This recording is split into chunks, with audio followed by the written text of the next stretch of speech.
Greetings, students. Here we are again, learning remotely. All right, we just finished up last week about the Great Depression in the 1930s, and we're going to move on. Remember, at the end of that, we discussed that this man had been elected president.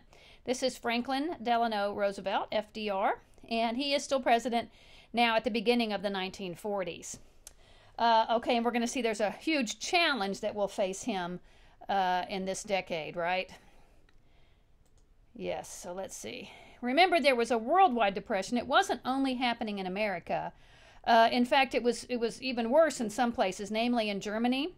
It was very bad over there. Remember, they had been recovering from the Versailles Treaty of World War I that required a massive payoff of war debt to the other countries nearby, to France and to England, and that kind of thing. But it spread everywhere. When America goes, when it goes badly for America, it goes badly for everyone, basically.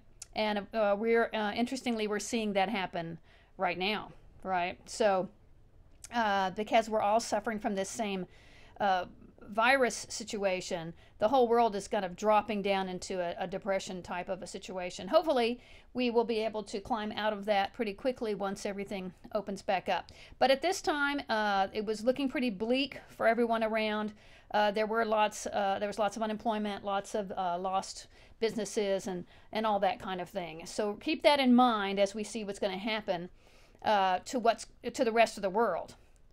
So it's going to bring us actually into a war known as World War II, probably the most studied of American wars, of all of them. So many books have been written about this subject. What was happening in Russia? So Russia, who had been on the side of the Allies during World War I, had grown, and remember, they left World War I. I mentioned that to you. They had to leave in the middle of World War I because they had a revolution there. And the revolution was called the Bolshevik Revolution. The king, who was called a Tsar Nicholas II, and his family, they were dethroned. They were taken off the throne, and furthermore, they were executed. A very sad story. That's the story of Anastasia and all of that, right? I think I mentioned that already. So over in Russia now, they had a new leader. He was a communist Bolshevik named Vladimir Lenin. And at this point, by the time we get to the 40s, Lenin has passed away. He's died, and his second in command is taking over, and that man is named Joseph Stalin. So remember his name. This guy is a monster.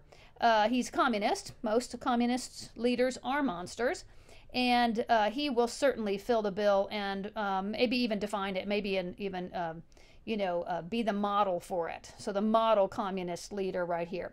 But one thing about him that we can say was good was that he hated Germany. And it's going to be important in this particular thing. But so the rise of the Russian communist machine, they have a lot of land, as you see in that map behind them, a lot of people. So that makes it where they have the stuff needed for war. And that is people to make war material and people to fight in the war. So that's Joseph Stalin. Remember his face. In Italy, we have the rise of a man named Benito Mussolini.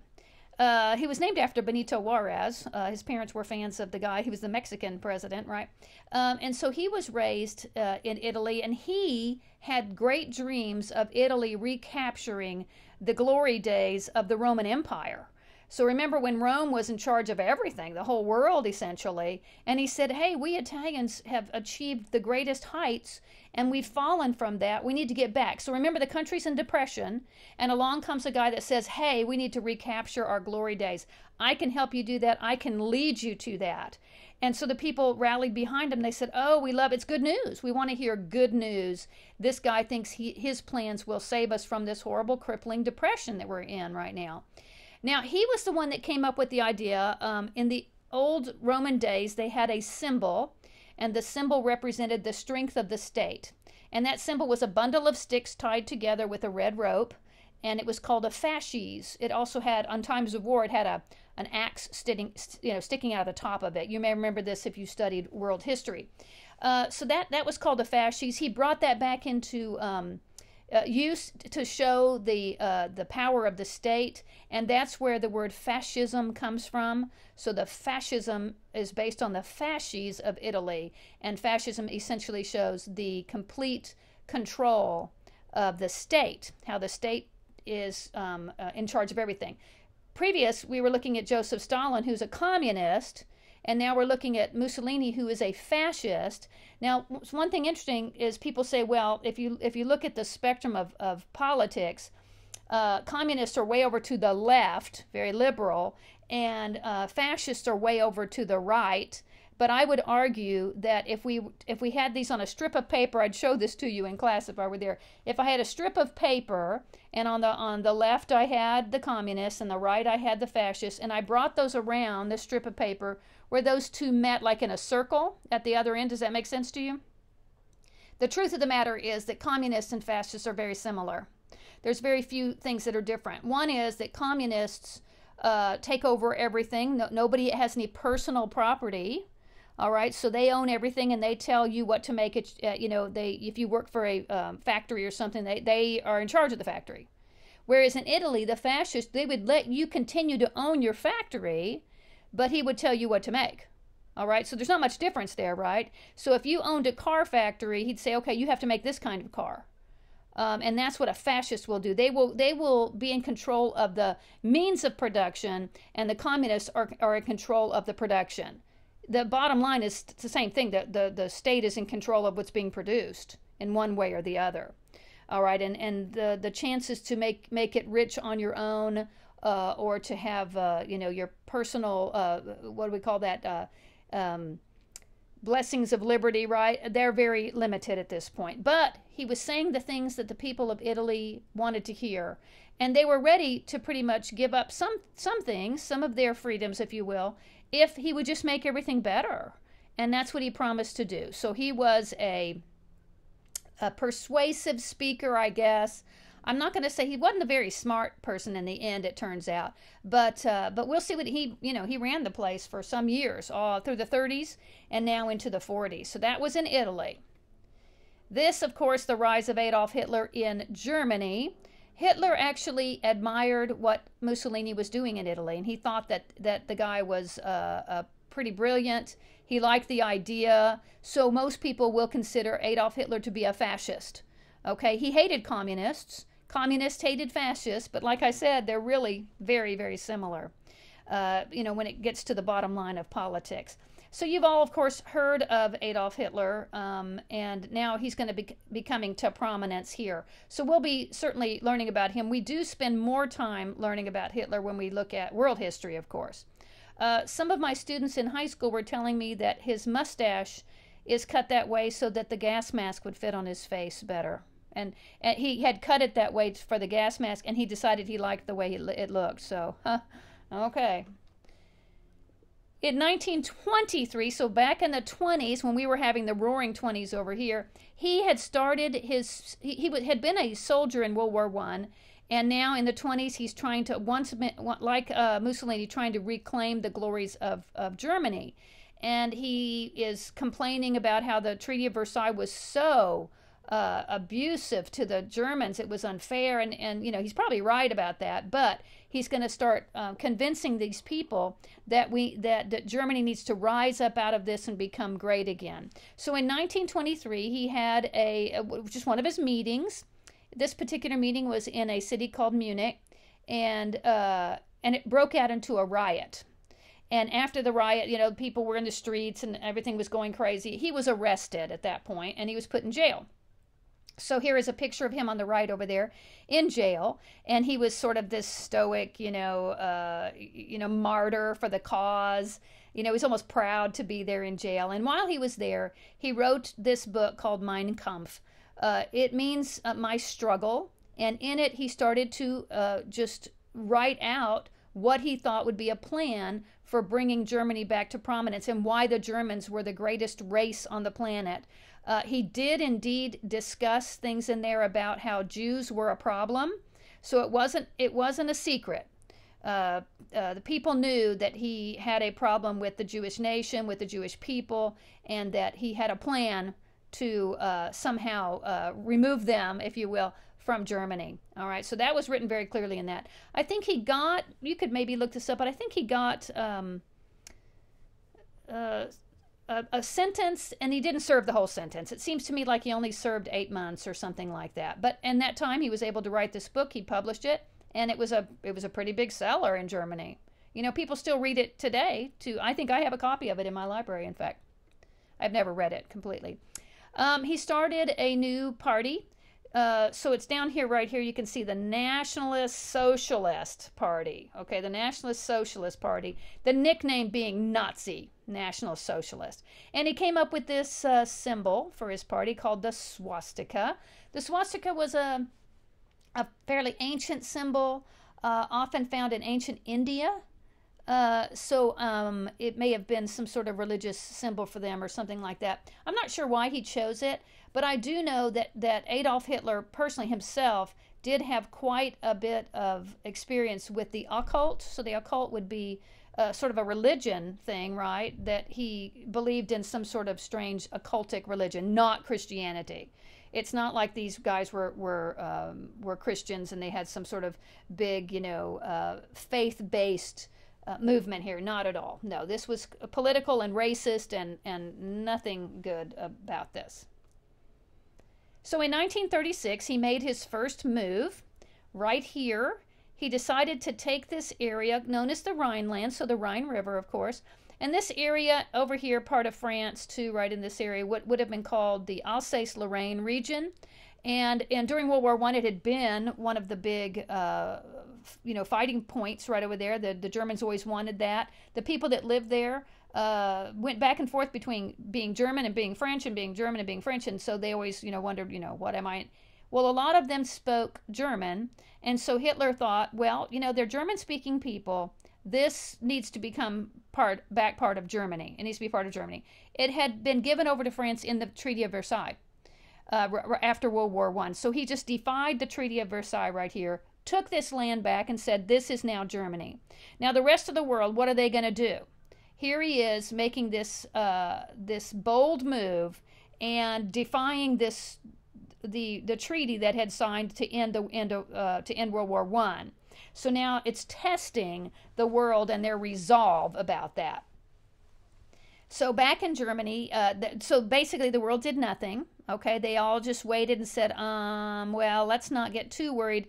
The people in the Rhineland kind of thought of themselves as German anyway, so let's not make a big deal. Let's just pretend like everything's okay. So he's back here in Germany, and he starts to look around. There are other places right along here. These people speak German as well in this pink area called the Sudetenland. And he thought, well, these people, they're kind of German as well, so I'll take this. So he took everything in pink here, okay? And he said, that's now part of Germany. And once again, the rest of the world kind of looked back and thought, well, is it worth picking a fight with him? He's really keeping the peace. The trains are running on time. Things like that. So I want you to key in on this area right here. So this is the country of Austria. In World War I, remember, Austria-Hungary had been huge, all this area right here. In fact, they were they started World War I essentially and ended up not doing very well and they didn't finish the war. I mean, they didn't win very many battles, nothing like that. But at the end of World War I, when the whole of Eastern Europe was carved up by the Versailles Treaty, Austria and Hungary had been separated to Austria and Hungary, right? And so the people in Austria, guess what language they speak?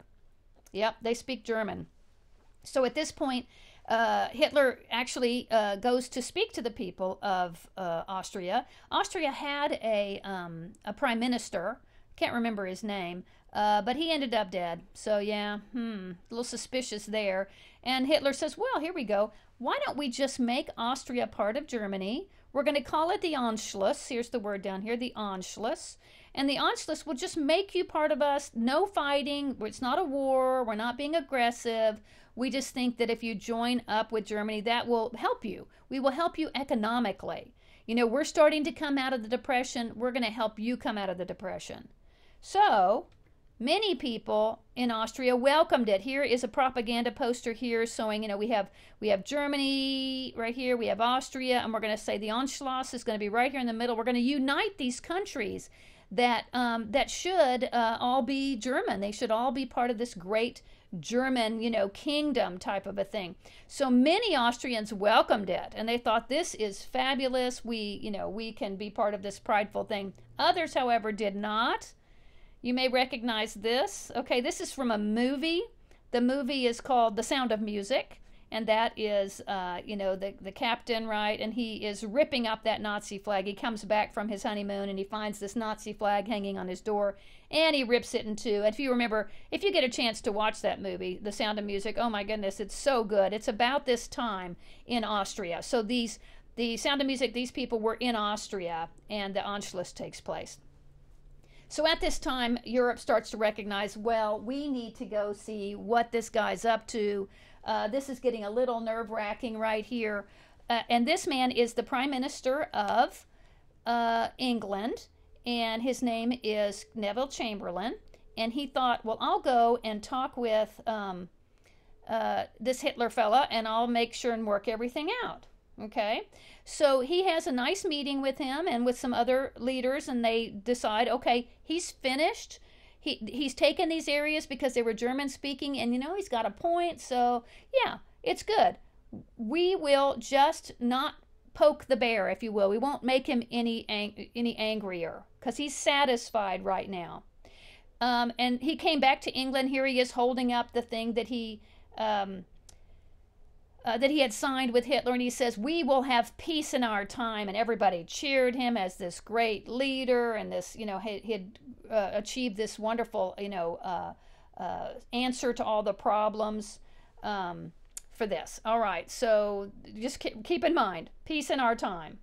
One of the greatest, Then Hitler invaded Czechoslovakia.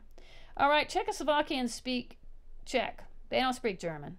So he invaded this area right here. It was a military invasion, and then he invaded Poland. All right, so this was provocative. It was very clear to the rest of the world that this was not going to be, that he was not satisfied, that he wanted more land, and that he was going to be an aggressive military invader of other countries and this kind of thing. So Neville Chamberlain was wrong. There was not going to be peace in their time, and war is declared. All right, so at this point, Britain and France are pretty much forced to declare war because Germany is showing these aggressions toward these new countries that had been made by the Treaty of Versailles, and part of that treaty was that the Western world would protect them. And here they are, invaded. Okay, so the Polish people, so awful. They had a young army. They're basically a young country, and they now are being overrun completely. It was horrible what was happening to the Poles. The Germans just came in and just smashed them. They were killing people. It wasn't like they were just friendly coming in saying we're going to take you over like the Anschluss. No, they were coming in militarily. So now it's actual war. We have France and England declaring war on Germany, and the preparations begin. They had sort of, nobody really trusted Germany that much, and so they had already had some installations in place. One of those, the most famous, would be the Maginot Line. This red line right here is showing that. Strong fortifications along the border between Germany and France. Right over here is the Rhineland, right here where it says Germany. And then up here we have weaker fortifications in the northern part. Remember, Verdun was where the big battle was fought in World War I. So they have it all along here, up along the Belgium border. All right. So right here you would think they'd be safe because this is Luxembourg and Belgium. So Germany. So they have the strong fortifications right up here to the top of Germany. Okay. So when I teach about world history and talk about World War I, there was a plan that Germany had called the Schlieffen Plan, and the Schlieffen Plan was to bring a lightning with their army, a lightning movement of their army up and around the north of France like this.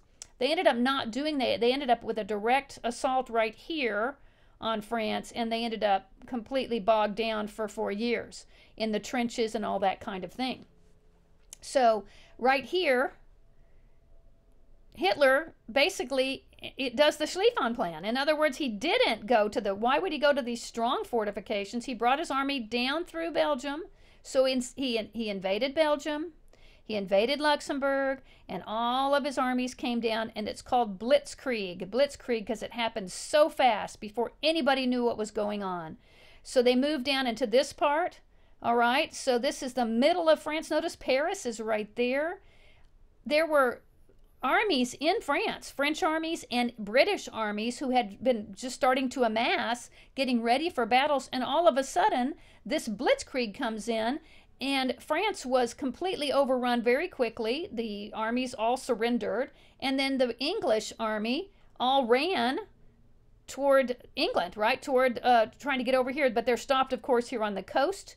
This is a little town called Dunkirk. And the entire army, we're talking 300,000 soldiers, British soldiers, are stuck here on this little coastal part of France as the German tanks start coming in. It looks like they're going to be obliterated before the war even begins. France is essentially done right here. They've been completely invaded by the Germans.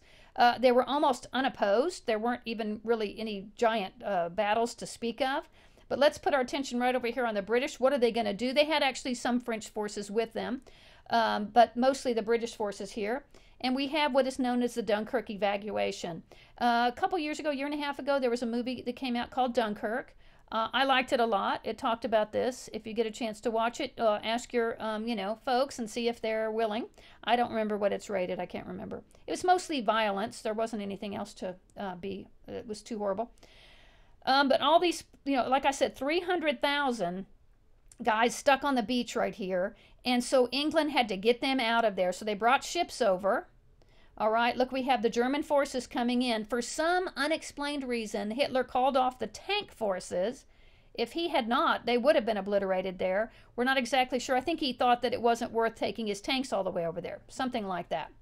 And what we have are the little ships. Do I have that here? No, I don't. The little ships of Dunkirk. So not only did army ships come and rescue them, fishermen brought their ships along. Little tiny ships. People with pleasure boats, like you would take out on a lake, came all the way over from England and rescued as many of these guys as they could. They got all 300,000 soldiers off of that beach. It was a miracle. All right, so what's happening over to the east? Germany has invaded Poland. And they invaded Czechoslovakia. They invaded, here's Austria down here. That's all part of Germany now. All right, they start an attack. They start a move on Russia. So this is in Poland, and it's called Operation Barbarossa. It's 1941, and they're moving in. So that's June of 1941. Keep that in mind. And they're going to move in and do a blitzkrieg, very, very fast invasion on that side as well. Hitler had that plan if he could isolate one side or the other. And this one, he isolated France, right? He got them out of the deal. Then perhaps he could have a one-front war just against the Russians. But who was over there? Stalin was over there, and he may not have been completely prepared for this blitzkrieg, but he did have lots and lots and lots of people. So he mustered those people into battle, and they put up a fight up here against the line right here. Okay, so the border line. So the Nazis had control of France completely. France had really no action at all in the Second World War. I'm not sure if you were aware of that. The French armies had been taken prisoner. Some of them had escaped. The leader of France, the president of France, his name is Charles de Gaulle, had actually escaped to England. There was a huge French resistance. It was basically down here in the city of Lyon. And these people had a resistance which was to sabotage Nazi stuff and, try to spy and get information over to the British and that kind of thing. So they occupied the northern part of France. Paris is right here. They walked in Paris unopposed. Paris never got bombed during World War II. That's the good news, I guess. And then in the southern part, what they did was they set up something known as Vichy, France. There's the city of Vichy. It was very famous for its water called Vichy water. It's like bottled water.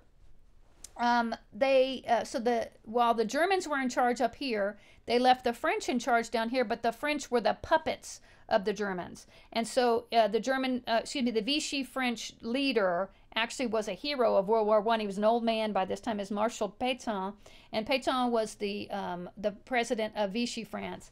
And I used to think that he sort of was put in that position, and I kind of felt sorry for him. When I went over to France recently, they gave a talk about this, and they said, oh no, he was very much in favor of what Hitler was doing.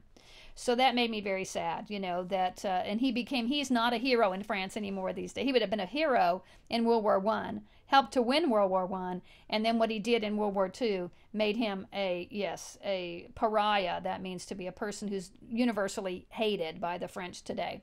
All right, so France is now out of it except for a staging ground, and the English are alone. They're alone. They have the Russians over there, but the Russians are dealing with their own stuff. They can't actually send in any troops to help the English. So England is very close to France, right? So you see right there, look, so close to England. And so the Battle of Britain began, and it really were the Luftwaffe. The Luftwaffe is the name of the German Air Force, and they sent in every night airplanes dropping bombs everywhere. Okay, so let's see, can we see London was one of the cities chiefly bombed. Do you see London in there? I'm not seeing it, but it's pretty far to the south. So but lots of bombing along here, along the Dover and these places like this. Okay, so here we have a plane spotter. This man is in London. We know that because this is the famous church in London called St. Paul's. And this man is on top of a building and looking out for airplanes that are coming. So when the planes would come, they would set off the air raid siren. It sounded like this.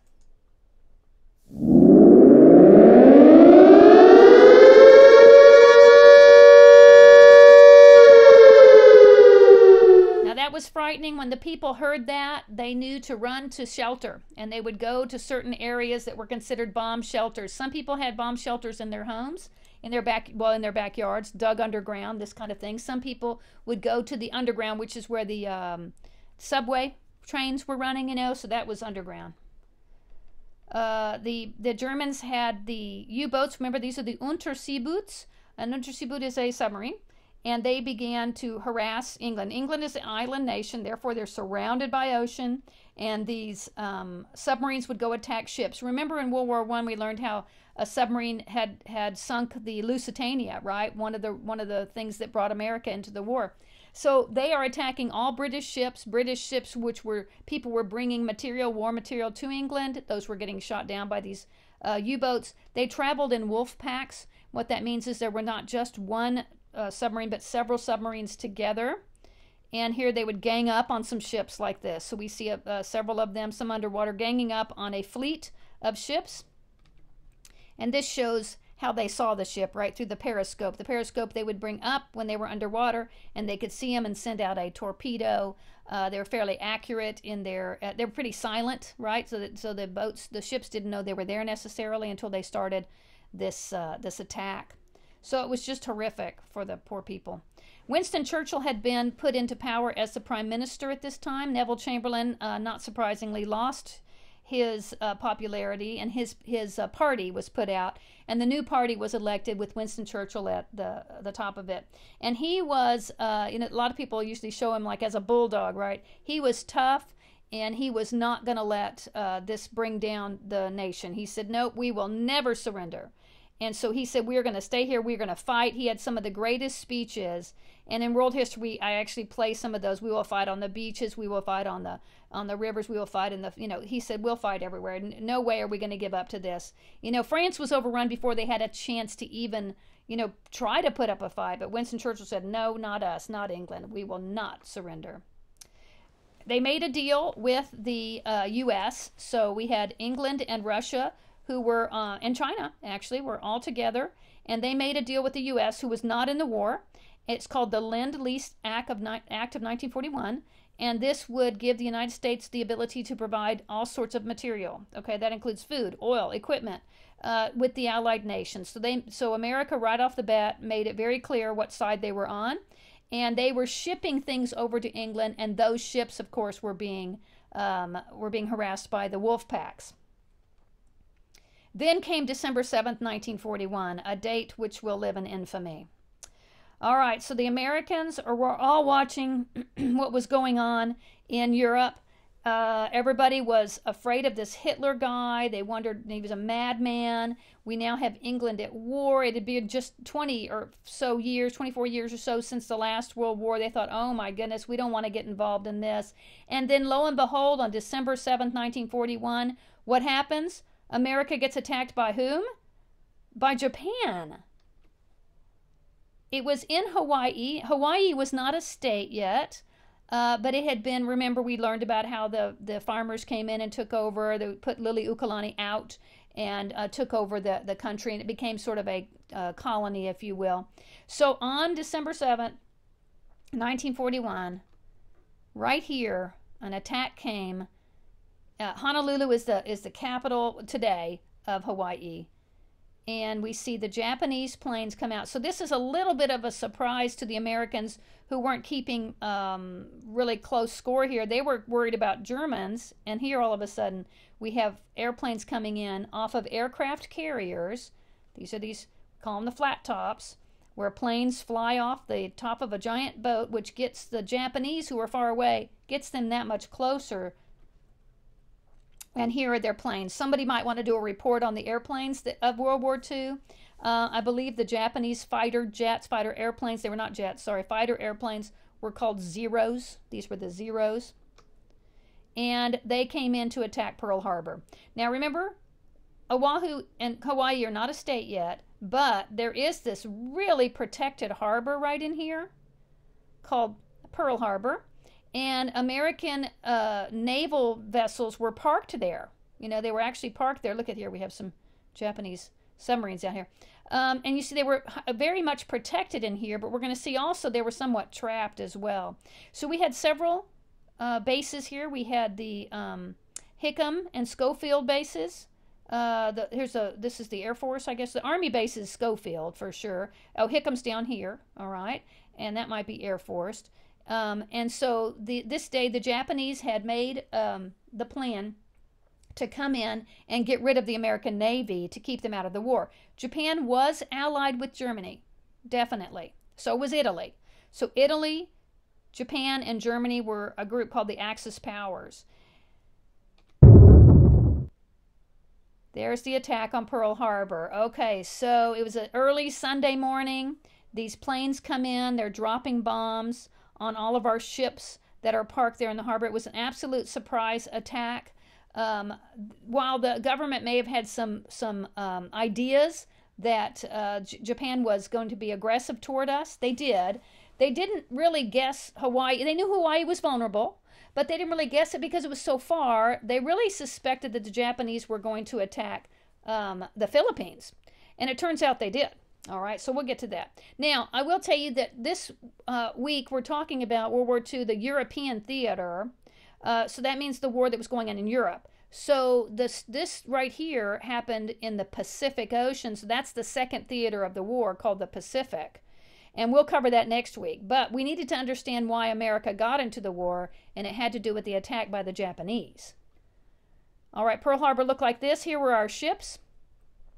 All right, the red ones ended up being sunk, like the Arizona, for instance, sunk forever. Some of them were pulled back up. These other ones were damaged, and some repaired and went out actually to fight.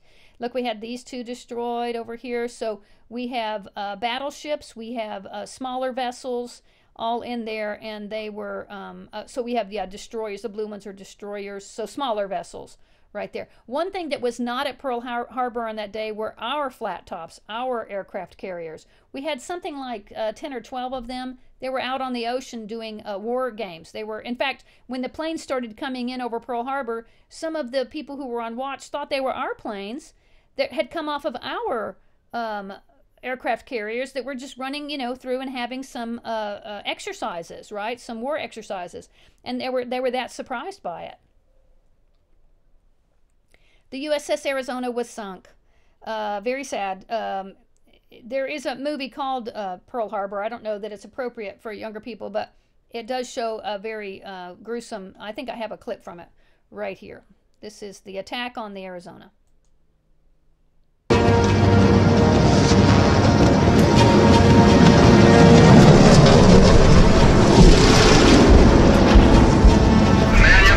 Another dumb drill.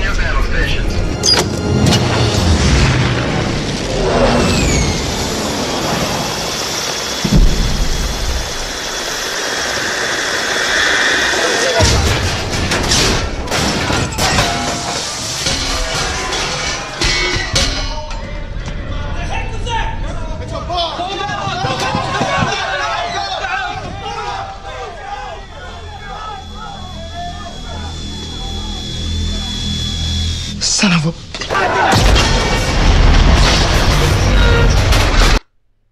All right, so that just gives you an idea of that.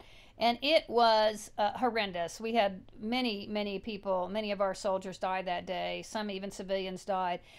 We did get some of our fighter pilots up in the air a little bit late, but they were able to get up and have a few altercations with the Japanese.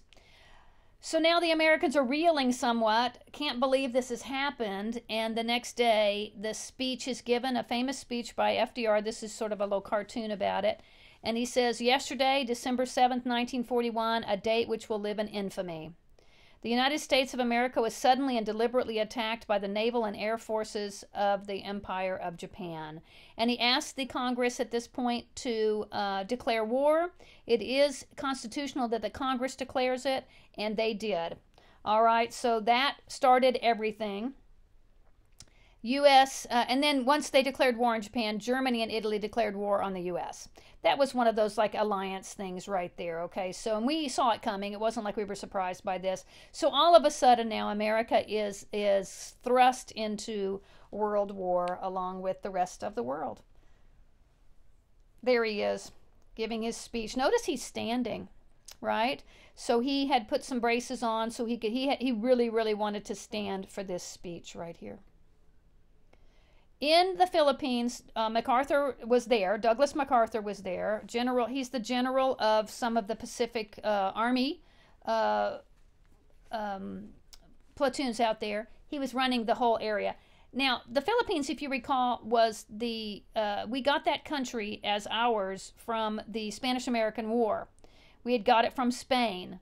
And the Filipinos were not very happy that America just came in and took Spain out and we became the new overlords, if you will. In fact, we had a war with them called the Philippine War, which we won, of course.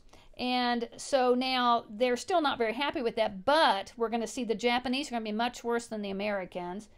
And MacArthur is ordered out of the Philippines. Now, he did not want to leave. One thing that soldiers don't like to do is to leave their men behind, and he's going to have to do that. In other words, things are coming very quickly. So remember, that was December 7th was Pearl Harbor. On December 10th, here they come in. They're going to start invading. So they had some bombing on December 7th in other areas, including Wake Island and near the Philippines around that same time. And so, but on the 10th, they actually invaded with armies, boots on the ground, if you will, into the major. This is Luzon. That's the big island of the Philippines. Our guys are there. We have, their military bases were already there because this is American soil right now. And so our guys are all actually running away because they're so surprised, coming down. Sort of like how France had the Germans after them. They're coming down, and they're going to end up at this, right here, at this little area right here called the Bataan Peninsula. Now, this is where MacArthur was. He got off of there, and he went away to Australia. So now this is the shape of things. And at the end of 1941, anything that's in green would be allied nations. Okay, so America, Canada, Russia, we have England. Anything that's red or orange is Axis. Okay, so the conquest, notice France is orange. They are not an ally in this war because they can't be. And if they're white, they are neutral. So we have lots of neutral. We should see Switzerland right there. Yeah, it's always neutral. Looks like Turkey's neutral. Spain was not in on this one. Spain wasn't in World War I or II. And up here we have some of the Nordic nations. Is that Sweden up there? And then yellow would be Vichy. So that should show the southern part of France as being Vichy, and all this is Vichy. So the French government's in control, but the French government as puppets of the Nazis. And then we see over here, look, Japan. And we will see next week when we talk about the Pacific Theater how all of this became Japanese, all right? This right here is the Philippines, and so they had taken this, and all these islands right here. And look how close they are to Australia. When MacArthur left here, he went to Australia, and he's based out of there. All right, like I said, we'll get back to them next week when we talk about the Pacific Theater. So this is FDR now speaking with Winston Churchill, and they're making a plan. They have to make a plan for war, right? And what they decided was, naturally, let's start in Africa. What? All right, why in the world was there war in Africa over there? Well, the reason was because of Mussolini, Okay. Mussolini had seen how all of the other European countries had these colonies in Africa, and he wanted one for himself. And he said, well, I want one too. He found the one that had not been claimed. That was Ethiopia. Remember, it was an independent nation. And he actually invaded it. He went into Libya as well, but he took Ethiopia, and it became an Italian colony. He kind of took it very easily. The guy in charge was Haile Selassie. He was the Ethiopian president, king, whatever he was. And he went to the League of Nations to try to get them to do something about the Italians having invaded, and they were powerless to do anything. So now the Italians are there, and the English are there also to help the Africans. And so the Italians are fighting the English down there, so Hitler sends down some of his crack troops to help the Italians, because the Italians are not doing very well down there because they're not great fighters. So here we are in Africa. Ethiopia is way over here, but also Algeria had been taken by, I'm sorry, it's Libya, which is right in here somewhere. That the Italians were in there. Okay, so what are we looking at here? We're seeing the German troops are blue, it looks like. They invaded over here, and red are the UK, right? So they had come in here to fight against the Italians, all right? So that's happening here. So what Churchill said to FDR was, how about if we attack, he called it the soft underbelly. If we get this taken care of, then we can move into Europe proper. So he talked FDR into it, and the Germans were there too. This is one of the best German soldiers of all time. His name is Erwin Rommel, known as the Desert Fox. He got that nickname because of the desert in Africa. His Africa Corps were unbeatable. He was a tank commander, and they had developed the tank, the Panzer tank. When you're fighting in the desert, you have to deal with lots of sand. And so the sand would get into the engines and the mechanics of these machines. Well, their Panzer was very good at handling the sand. The Americans had a better one, however. This is the Sherman tank, and it handled the sand beautifully. It's named after, guess who? William T. Sherman, the commander from the American Civil War, and it became very famous. In Tobruk, there were some incredible tank battles taking place. These were British against Germans now fighting in Africa. And then Operation Torch came. Over here, I'm circling it right there to the left. This was the Western Tank Forces entered in Operation Torch. All right, so this is early 1942. And the guy in charge of it, here it is. Here they're coming ashore. Here they're making what's known as an amphibious landing, where they're on a ship and the guys get out and they walk ashore, or charge ashore, if you will. Here he is, George S. Patton, very famous. He was in charge of the operation, and he was a tank commander as well. So he's going to face off against the Desert Fox. He's known as Old Blood and Guts. This is the tough guy, so your basic army guy that's yelling at people, and very patriotic and all that stuff. Pretty amazing character. All right. They made quick work. What happened was the Germans decided that helping the Italians basically gave up there in Africa, and the Germans said it wasn't worth it anymore. They just left. So the battles there that took place, they were big battles, the Tobruk battle in particular, but it ended because the Germans decided to go back into Europe. They didn't want anything to do with Africa. So now the Allies can turn their attention to Europe now that they have dealt with the soft underbelly. They're going to return to Europe now. So they start in Italy. So this is the island of Sicily, just off the boot of Italy right there, and Africa's down here. So Patton takes his troops, and they come across the ocean right around, and they invade Sicily, and they race across Sicily so quickly, it was basically their own blitzkrieg that took place here. And then they're going to enter. So here they were coming across here like this. So what happened here was they made such amazing strides that Italy gave up. Italy decided they were no longer going to be on the side of the Germans. They're going to switch sides. Does that sound familiar? That happened in World War I too. So the Allies are going to come in Italy right here at the boot, right here, and now they're going to fight in Italy not against Italians, but against Germans. So it's American and British forces fighting in Italy against Germans. Mussolini at this point was deposed by the people of Italy. He was arrested. Here he is being arrested. And he was put on one of the most amazing stories that most people don't know about. He was actually put into a jail, if you will, in a fancy hotel at the top of a mountain peak. That the only way you could get there was through like a ski lift bringing you up there, you know.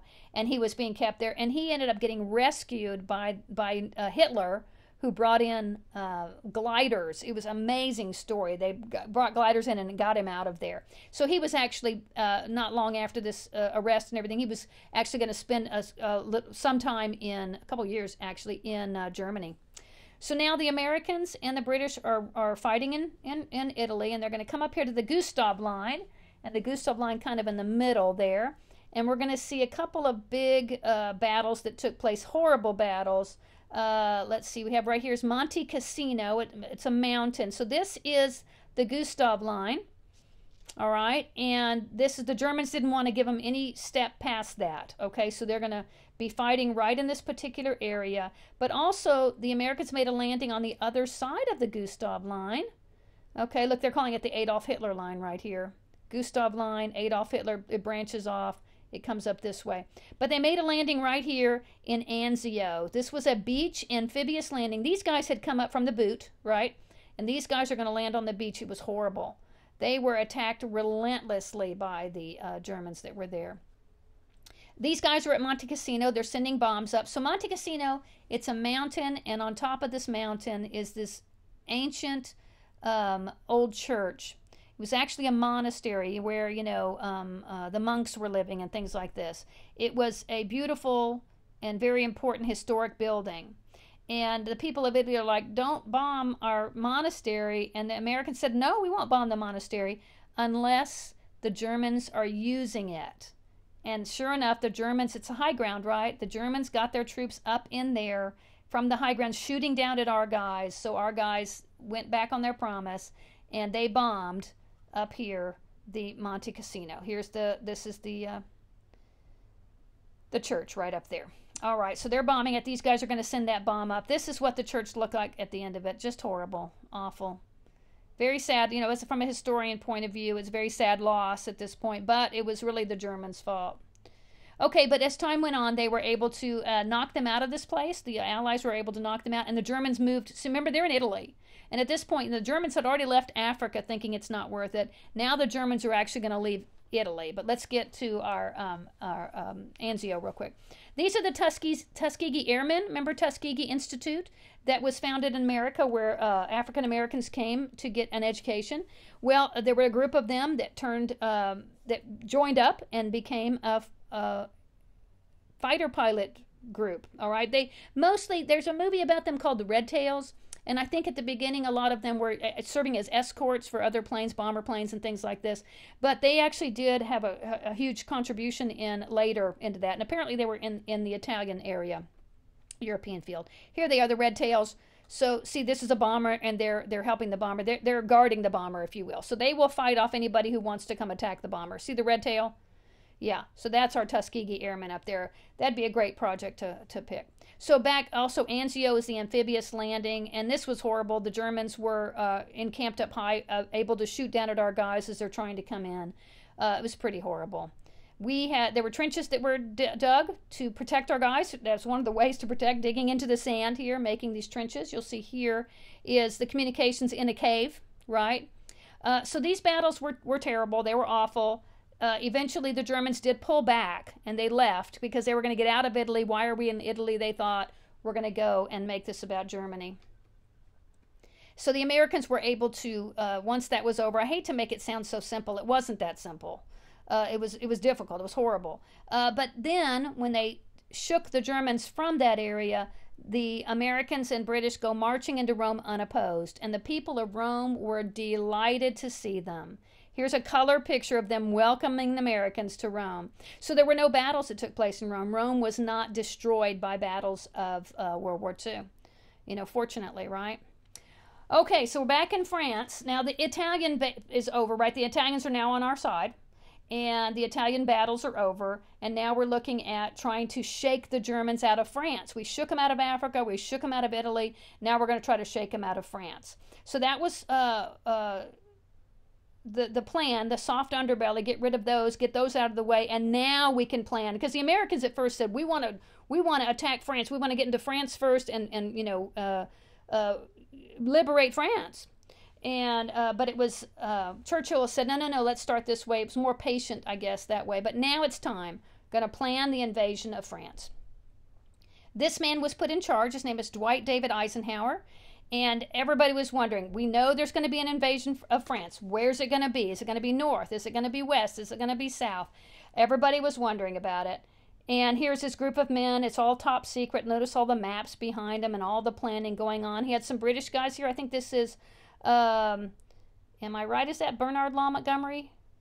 Yeah, I think there's some British here as well who are coming along to help to plan the invasion. So this is what we're looking at. Here's England. Here's France. Now look right here. See, that is the closest place, between the two. And so that is the natural idea of where the invasion would take place, over there at the Straits of Dover. And so, of course, the Germans were, the Germans are all in this area here, Belgium, all this area is part of the German occupation. And so they're ready for it. So they sent Patton. This is America said, well, here's what we're going to do. We're going to fake them out. All right. It's obvious that this is the most obvious location. So General Patton gets an army. It's called the Ghost Army. And he gets set up in Dover, right up there. And it's amazing what went on here, okay? They had everything was fake. Here we can see them moving a tank, but look, it's made of a balloon. It's a balloon tank, and they're going to move it into position. So when the Germans came over with their planes and took pictures, it looked like a tank from above, from a plane, right? And so when they would move it around every few days, they only had a few guys there to move things around. Here's a fake airplane. It's made out of wood, all right? Here's a fake truck and a howitzer over here. These are all made from, balloons and stuff. Pretty crazy. And they would have those moved around. I love this picture right here. We actually have mannequins. These are mannequins that would move. They would move every day, every day or so. Here is that's a real Jeep probably. They built these huts and things like this. So the idea here was just to distract the Germans enough to think that, yes, indeed, they were amassing the big army right here. And all the while, they were not. It brings us to June 6, 1944. There's Dwight Eisenhower to the right. Here's the big plan. I will say that the plan was for the invasion to take place on the 5th, and the guys all got on the boats and started coming over, but the weather had them turn around, so they had to turn around. Here he is talking to the troops. As they're coming over, they're going to make an amphibious landing. They're coming off the boats and walking through the water here. This is a little loop from something that happened a little bit later, not the actual invasion. And so instead of up here at Dover, look where they came in. They came in on Normandy Beach. Okay, this all of Normandy Beach. And you can see right here we had American planes coming in and dropping, some paratroopers. Those are guys in, parachutes. We had Omaha Beach and Utah Beach. These were the American beaches. The British came in on Gold and Sword, and then we have their Air Force coming in, dropping paratroopers here. And then we had the Canadians coming into Juneau right here. All along here, the Germans are well dug in. It's not like they didn't prepare. They just weren't exactly sure. In fact, you know who prepared everything for the Germans? The Desert Fox, Erwin Rommel himself. He had come out of Africa, and they put him up here in the most important area where the Germans figured that there would be an invasion. And it's interesting, the very day that this happened, Erwin Rommel wasn't there. He had actually gone home to visit his wife because it was her birthday, but he came rushing back, of course. Here they are coming on shore. You can see there are things here that were put up to stop them. They have little mines and bombs and just fence-type material to be barbed wire, that kind of stuff, just to keep them from coming on the beach. This amphibious landing was horrible. The guys come on, a lot of them were shot and killed along the way. Some, guys didn't even make it off the boats. They're shot in the boats. Some of them as they're in the water and they drowned. It was horrible. Let's watch a little movie about it.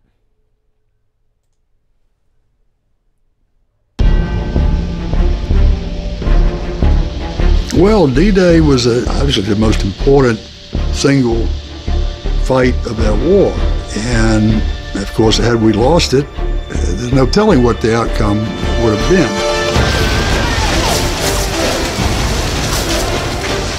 Since the American entry into the war, American generals had been agitating for an opportunity to fight the Germans directly. The D-Day invasion of Normandy in June 1944, represented the cutting edge of this offensive. The essential condition that underwrote the success of D-Day was the fact that Germany had been bled virtually to death by fighting on the Eastern Front for several years against the Red Army in the Soviet Union before D-Day ever happened. The Germans had been preparing for this invasion as long as the Americans and the British had been, and they had been digging in. And they knew that they could inflict appalling casualties on the first units ashore. Well, somebody had to do it. And so the soldiers went, and indeed, those first units did suffer very high rates of death and wounding.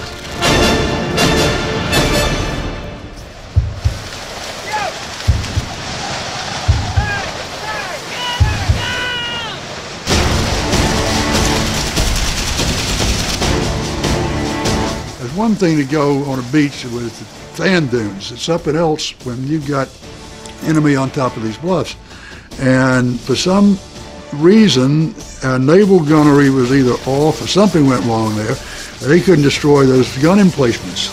But eventually, the weight of the invasion took hold. The numbers of Americans, the numbers of craft, allowed the Americans and the British to establish a beachhead. And once they established a beachhead, then they could bring more and more soldiers and equipment ashore.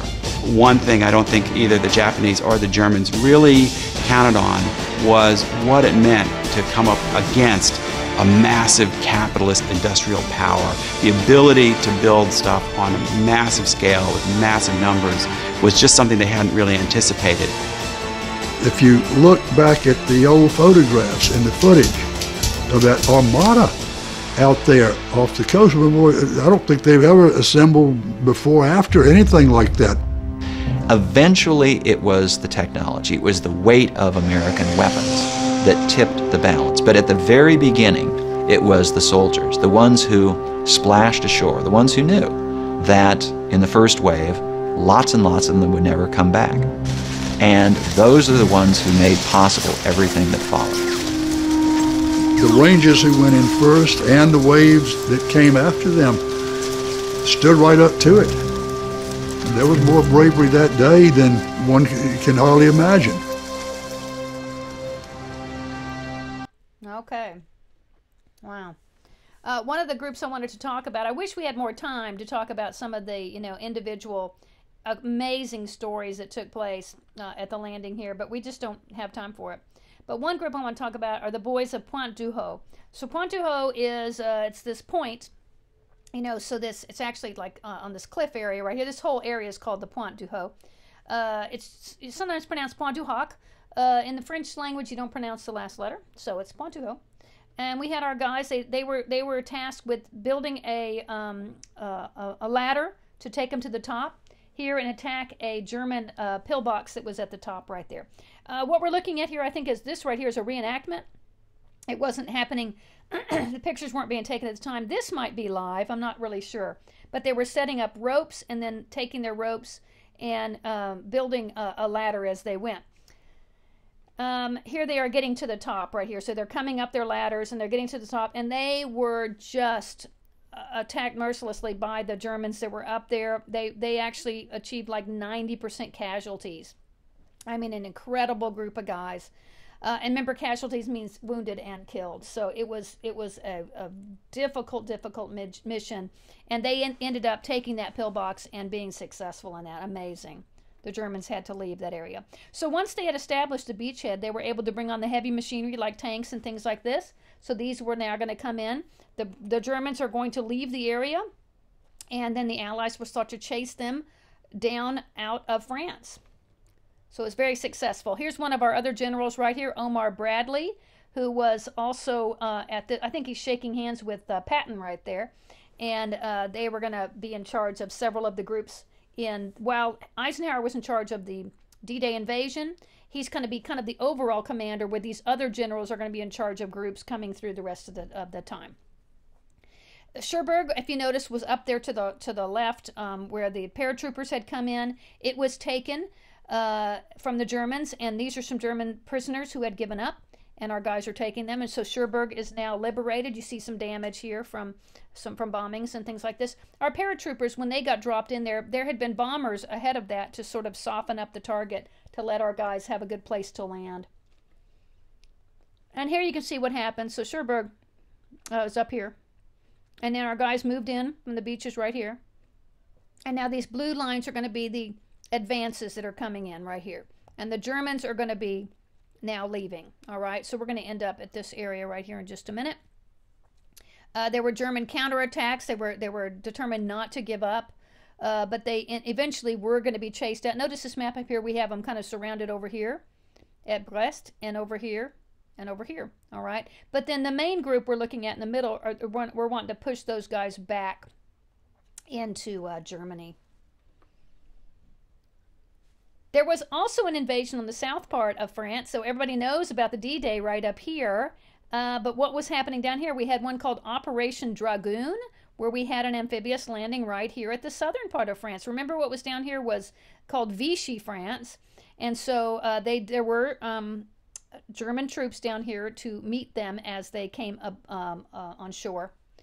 Here we see them coming on. We have our paratroops. Same kind of idea here. This happened so if it was June that it happened at the northern part, it was something many months later. Yeah, I'm thinking November, something like that. We have a date here. Let's see, do we have a date? I don't see it. Okay. And we see them coming in right here. Paratroopers coming in and amphibious landings right along here. One of the guys that came in was this guy. He was part of Operation Dragoon. He was just, like a flunky and a low-level soldier at the time. His name is Audie Murphy. That's an actual picture of him right here. This is from a movie, but that's him. So after the war was over, he actually starred in a movie about himself. It's called To Hell and Back, and he was I believe he was the most decorated soldier of World War II, if I'm not mistaken. He's sort of the Alvin York, if you will, of World War II. And then he became a movie star. He was pretty cute, so he did several movies, including the one about him. All right, so they were able to come in and move the Germans out. The Germans had to quick and get out of Paris, so there was a liberation of Paris, no fighting, no bombing of Paris, so it was completely spared during World War II. Good for Paris. Right here comes Charles de Gaulle. This is him right here. Remember, he had been in England this whole time, waiting, and now he comes marching into Paris, victorious and very happy, and the people of Paris, of course, are delighted to see him come back. All right, but the fighting is not even close to over at this point yet, and that's because the Germans, who have been chased around, back to Germany, for the most part, they made another stand right here and pushed this way. And this is going to end up being called the Battle of the Bulge. That's not really the formal name of the battle, but it became known as that because this bulge was made here as they counterattacked coming back this way. Now, these battles were taking place. We have Patton now. He does have an army. He was so grateful to get his army and not have to be stuck with that ghost army anymore. But it was happening during December, and it was a particularly cold December. We see our guys here in their tank covered with snow, just awful. But it is one of the most significant battles of the war. Here they are fighting in the snow. So I want to watch a couple of videos about this because it's so important. The Battle of the Bulge, December 16, 1944 through January 25, 1945, the Ardennes. Following the successful Normandy landings in June 1944 and the various landings in southern France, the Allied powers advanced quickly through France, faster than what the military leadership of both the Allies and Germany had anticipated. Due to this, the Allied troops were suffering from fatigue from weeks of combat. Supplies were dangerously low, and the supply lines themselves were extremely thin. Hitler decided that if the German army could quickly attack through the Belgian Ardennes forest, a weak, quiet part in the Allied line, occupied by battle-weary units, and capture the Allies' supply port of Antwerp, he could split the Allied front in two. As a result of this, Hitler could make a separate peace with Britain and the USA rather than unconditional surrender and focus on Soviet Russia. This was all fantasy, and his commanders were not optimistic the offensive would go ahead. After a 2-hour artillery bombardment on the Allied lines, the attack, comprising of 200,000 German troops and almost 1,000 tanks of the 5th and 6th Panzer Armies and the 7th Army, began on the American forces on December 16, 1944. The German forces achieved complete surprise on the outnumbered American troops. Special forces caused confusion by sending in English-speaking German soldiers dressed up in U.S. uniforms who changed road signs and cut telephone wires. The bad weather for the moment was also too cloudy and foggy, which meant that the might of the Allied Air Force could not be used. Many U.S. units became overrun or had to surrender. Those that were not established a defense around road junctions at Saint-Vith and Bastogne. The difficult terrain of the Ardennes made a large-scale offensive unexpected, so it would take a while for the Allied High Command to accept that this was a major attack. While the Germans did see some success in the center, the Northern 6th Panzer Army's advance stalled within a few days. On December 18th, the 101st Airborne Division were surrounded by the Germans at Bastogne. Cold, starved, outnumbered, and low on ammunition, the 101st would hold out for 7 days against the German assault. On Christmas Eve, some German troops almost reached the River Meuse, but with little fuel, the German advance had reached its peak. On December 26th, General Patton's 3rd Army, which had completely turned around from its advance, relieved the 101st at Bastogne. The German resupply difficulties had grown, and the skies had cleared, allowing the Allied air power the ability to target German forces. The German blitzkrieg tactics also couldn't work in the heavily wooded, snowy forests, deep valleys, and narrow roads of the Ardennes. Even heavily armored vehicles such as the Germans' Tiger II heavy tank could not turn the tide because it consumed huge amounts of fuel.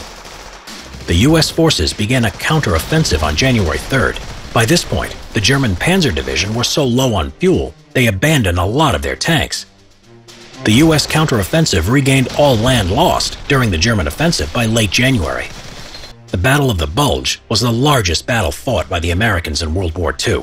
Due to deep snow, cold temperatures, bad weather, and dwindling fuel reserves, the German Army and Air Force were unable to launch the crushing blow to the Allies Hitler had hoped for. While the attack is known as the Ardennes Offensive, the initial attack by the Germans created a triangular bulge that stretched for miles into the Allied front line, creating the commonly known name of Battle of the Bulge. The Americans suffered around 80,000 casualties, while the Germans had 100,000 casualties, and most of the tanks used in the offensive, which could not be replaced. All right, and then I have another shorter one here, real quick.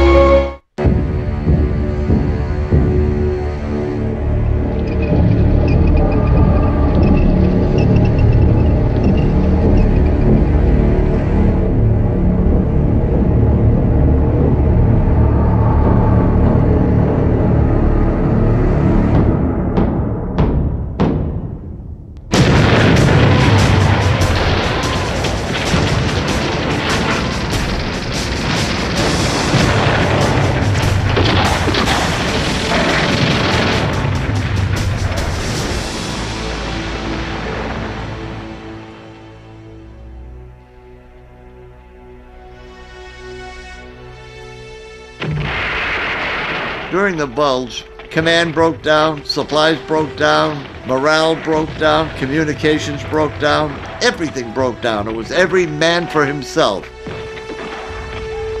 We were inadequately clothed. We didn't have rubber overshoes, we didn't have overcoats, we didn't have gloves, we didn't have scarves.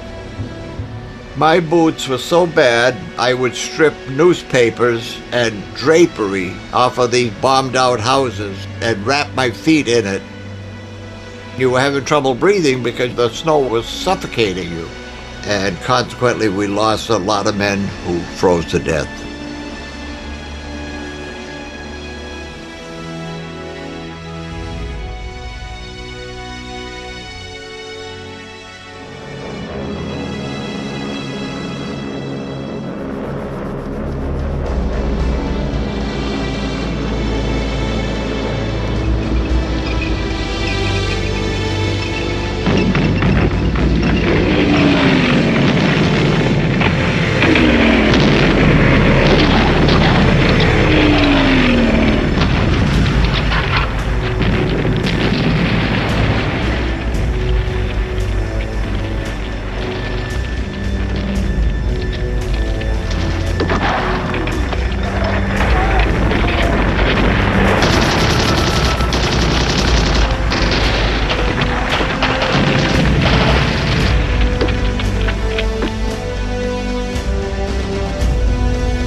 So you see some of that footage. It was live footage, which is why I wanted to put it in there. And some of it was actually in color. So very interesting there.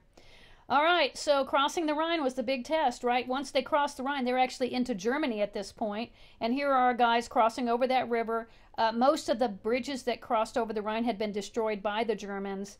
I think there was literally one left or something.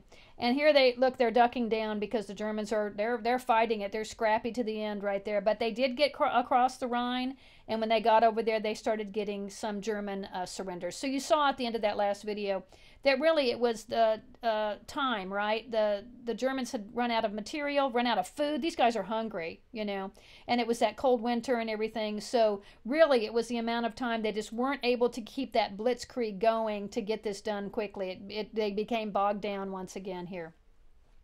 So now we have the big three. This is Winston Churchill and FDR and Joseph Stalin. They are now seeing that the end is very close, and they say, okay, well, what we're going to do is figure out how are we going to bring about the end of this war.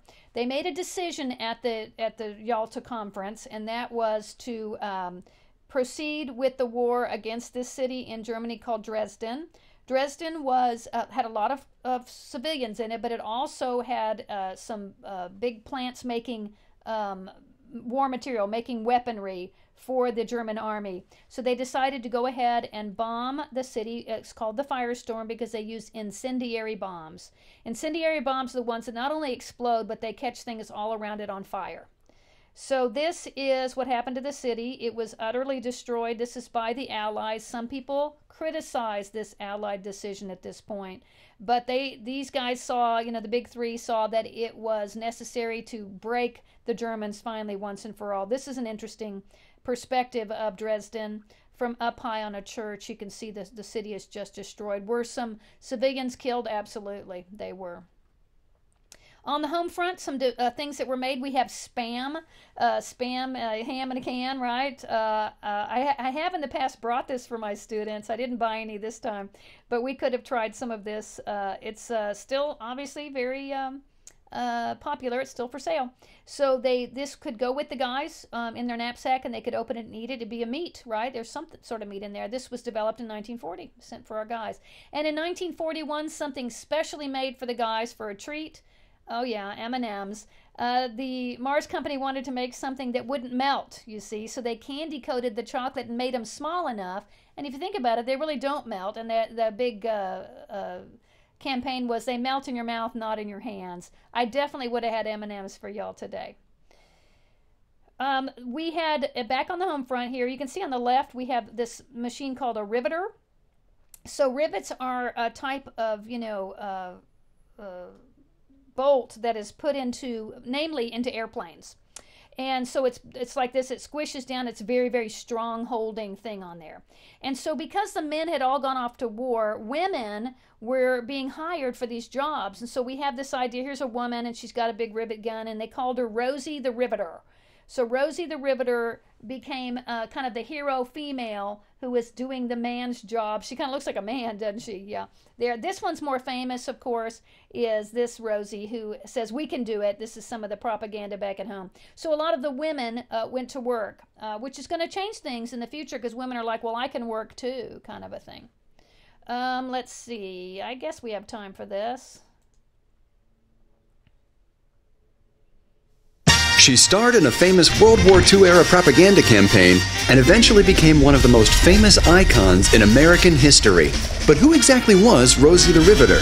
And what's the real story behind her well-known image? To start with, it's not really about a riveter named Rosie. It's not even about one woman, but about millions.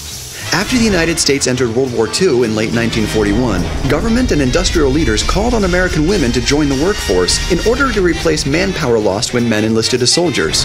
Some 6 million would answer that call. Between 1940 and 1945, the female demographic of the national workforce increased from 27% to nearly 37%. Half of these working women took on tough jobs in defense industries. Rosie was first introduced to the public in a popular song called Rosie the Riveter, released in early 1943.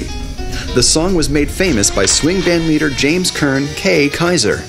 Norman Rockwell had undoubtedly heard the song when he painted a female riveter on her lunch break for the Memorial Day issue of the Saturday Evening Post that year. Posed like the prophet Isaiah in Michelangelo's famous fresco on the Sistine Chapel ceiling, she rests her foot on a battered copy of Hitler's Mein Kampf. Her riveting gun rests on her lap, while her lunchbox clearly reads Rosie. Rockwell's model was a dental hygienist named Mary Keefe, but was there a real Rosie the Riveter? After Rockwell's cover appeared on newsstands, the press lost no time in casting real-life Rosies.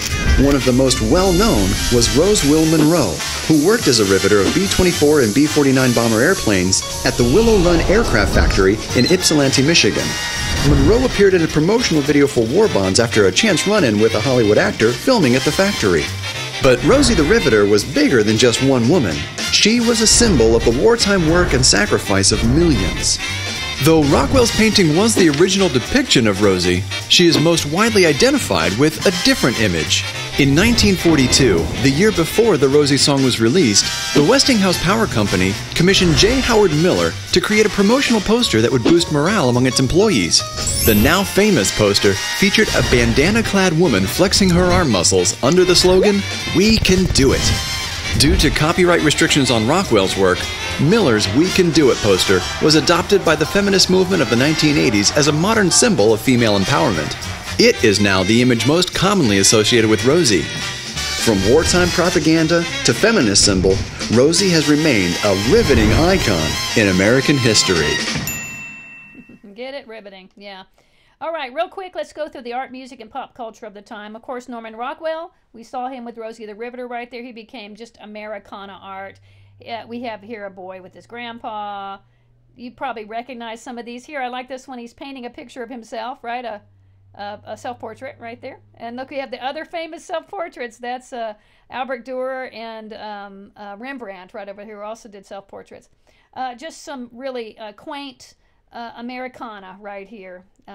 Kind of, you know, hearkening back to the days of when everything was wonderful, right? Then we have the Army part here where he's supporting the U.S. Army. We have somebody sending a care package to a soldier over here, and here's kids on the right-hand side admiring this guy. This is actually at war. Here's a guy who's doing the communications. The music was really big. We had big bands. They had a group of guys, so we have all the band instruments. We have the piano and the bass, and, you know, we have woodwinds and some brass back here. And then we have the leader of the band, right? The big band leader. The famous ones of those would be Benny Goodman, who played the clarinet. We have Tommy Dorsey on trombone and Harry James on trumpet. They were all really popular. Let's listen to a little bit of Glenn Miller on trombone. I know we're running out of time, but listen a little bit.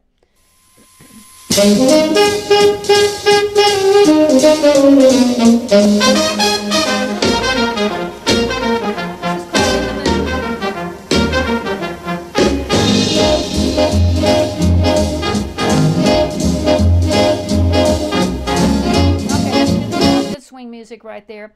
It turns out that Glenn Miller did join up the Army right here. He actually had a band, an Army band, and he would go around and take his band to other people and to the soldiers and play music for them to bring a little bit of home to them. But something mysterious happened. He was on a plane headed to Paris after the liberation, and he was going to go set up the hall where they were going to have the big concert and everything, and he flew off on the plane and he was never seen again.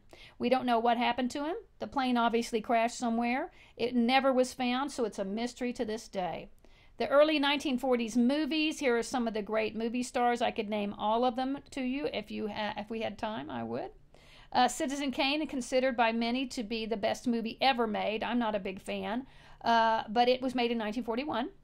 If you're going to watch one movie from the 1940s, please make it this one. It is so fantastic. You should sit down with your family and watch this. In my opinion, it is in black and white, but in my opinion, one of the best written movies ever done. It is fantastic. Here's a little clip from it. This is Captain Renault telling Rick, I'm shocked to find that there's gambling going on in here. But he was a big player at the gambling table. It's very funny. Mrs. Miniver was a story of British people who were surviving the Blitz in London. So here they are in their own little backyard bomb shelter. It is very touching. Greer Garson here won the Academy Award for Best Actress in this. If you're not crying by the end of this movie, yeah, you don't have a heart. So here is some comedy. Carol Lombard was a great comedian, and she was in a movie called To Be or Not to Be that made fun of Hitler. Hilarious and good. Okay, we're at the end here. All right, sorry I went a few minutes over. Sorry about that. I hope you enjoy this. We are talking about World War II, so we will have a couple of other long lectures, but then we will eventually, they'll get shorter, right? Okay, have fun with this, gang. See you soon. Bye.